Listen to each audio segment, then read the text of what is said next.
Pattiseema project స్ఫూర్తితో మరో ప్రతిష్టాత్మక ఎత్తిపోతల పథకానికి ఏపీ సర్కారు శ్రీకారం చుట్టింది. పురుషోత్తపట్నం ఎత్తిపోతల పథకం ద్వారా ఉత్తరాంధ్ర నీటి సమస్యలకు పరిష్కారం చూపే దిశగా అడుగులు వేస్తోంది. పోలవరం ఎడమ కాలువ ద్వారా చేపట్టే బృహత్తర ప్రాజెక్టుకు ముఖ్యమంత్రి నేడు పునాదిరాయి వేయనున్నారు. విశాఖ నగరవాసుల దాహార్తి తీర్చడంతో పాటు గోదావరి, విశాఖ జిల్లాల్లో భూములకు సాగునీరు అందించే లక్ష్యంతో చంద్రబాబు ప్రభుత్వం మరో కీలక ప్రాజెక్టు నిర్మాణానికి నడుం కట్టింది. తూర్పుగోదావరి జిల్లా సీతానగర మండలం పురుషోత్తపట్నంలో 1638 కోట్ల రూపాయలతో చేపట్టే ప్రాజెక్టుకు ముఖ్యమంత్రి చంద్రబాబు నేడు భూమి పూజ చేయనున్నారు. ఈ పథకాన్ని 2 దశల్లో పూర్తి చేస్తారు. తొలి దశలో పోలవరం డ్యాం దిగువన 3500 క్యూసెక్కుల గోదావరి మిగులు జలాలను పోలవరం ఎడమ కాలువలో ఎత్తిపోస్తారు.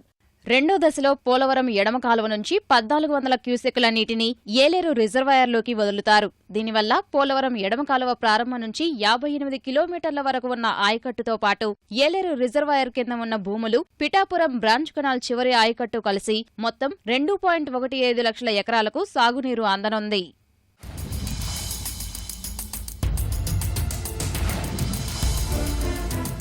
విశాఖ జిల్లా సమగ్ర పారిశ్రామిక తాగునీటి అవసరాలను పురుషోత్తపట్నం ఎత్తిపోతల పథకం తీర్చనుంది.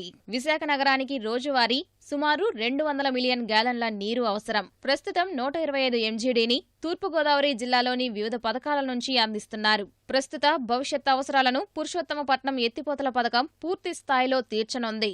పోలవరం రైట్ కెనాల్ ద్వారా, పట్టిసీమ ద్వారా కృష్ణా డెల్టాని కాపాడి ఏ విధంగా రాయలసీమని ఈరోజు కాపాడుకున్నామో అదేవిధంగా పోలవరం లెఫ్ట్ కెనాల్ ద్వారా ఏలేరు సిస్టానికి, విశాఖపట్నానికి రేపు రాబోయే రోజుల్లో అటు విజయనగరం కానీ అటు శ్రీకాకుళానికి కూడా గోదావరి జలాలు, పోలవరం లెఫ్ట్ కెనాల్ నీళ్లు పెద్ద ఎత్తున ఉపయోగపడుతున్నాయి.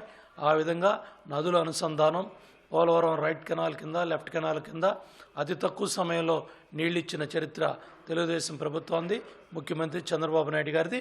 ఏ విధంగా పట్టిసీమం చేశామో అదేవిధంగా డబుల్ స్పీడ్తో పురుషోత్తపట్నాన్ని కూడా పూర్తి చేస్తాం. తూర్పుగోదావరి జిల్లా పర్యటనలో భాగంగా ముఖ్యమంత్రి చంద్రబాబు తొలుత రామచంద్రాపురం చేరుకొని అక్కడ ఆర్డీఓ కార్యాలయ భవనం, స్త్రీ శక్తి భవన్ ను ప్రారంభిస్తారు. స్థానిక ప్రభుత్వ కార్యక్రమాల్లో పాల్గొంటారు. జన్మభూమి మా ఊరు సభలో పాల్గొని ప్రసంగిస్తారు.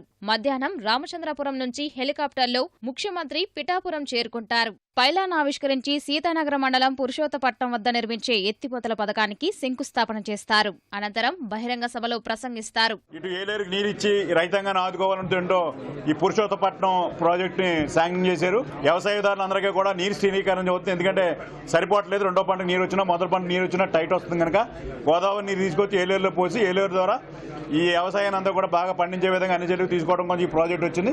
అలాగే పోలవరం ప్రాజెక్టు కూడా మనకి కేంద్రం నిధులిచ్చింది. పని ప్రారంభమైంది. కాంక్రీట్ పనులు కూడా మనం ప్రారంభమైనాయి. సాయంత్రం రాజమహేంద్రవరం నుంచి ప్రత్యేక విమానంలో విజయవాడకు పయనమవుతారు. సీఎం పర్యటనకు 1500 మంది పోలీసు బలగాలను మోహరించారు.